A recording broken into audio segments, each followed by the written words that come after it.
Everyone's a videographer until manual. Manual mode is what separates amateur videographers from professionals. Manual mode unlocks many benefits like wider dynamic range for better color correction, more stylistic possibilities, and raw or log output on most cameras. It may seem unnerving to turn the dial from auto to manual, but there's really nothing to be afraid of. Let's talk about it. Manual allows you to control 3 camera settings: shutter speed, aperture, and ISO. Number 1, shutter speed.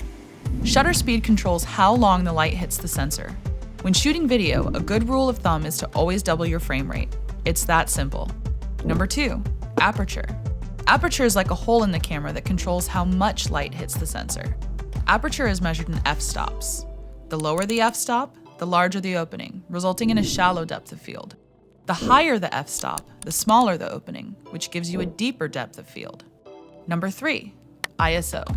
ISO controls the sensitivity to light. It's pretty simple. The lower the ISO, the darker the exposure. The higher the ISO, the brighter the exposure. So how do these work together? Before each shot or when a scene changes, adjust these 3 settings in order: shutter speed, aperture, ISO. Remember that practice makes permanent. The more you shoot in manual, the more it will become natural, and you'll see the difference in your craft and your footage. So turn off autopilot and take control of your camera. You'll be glad you did.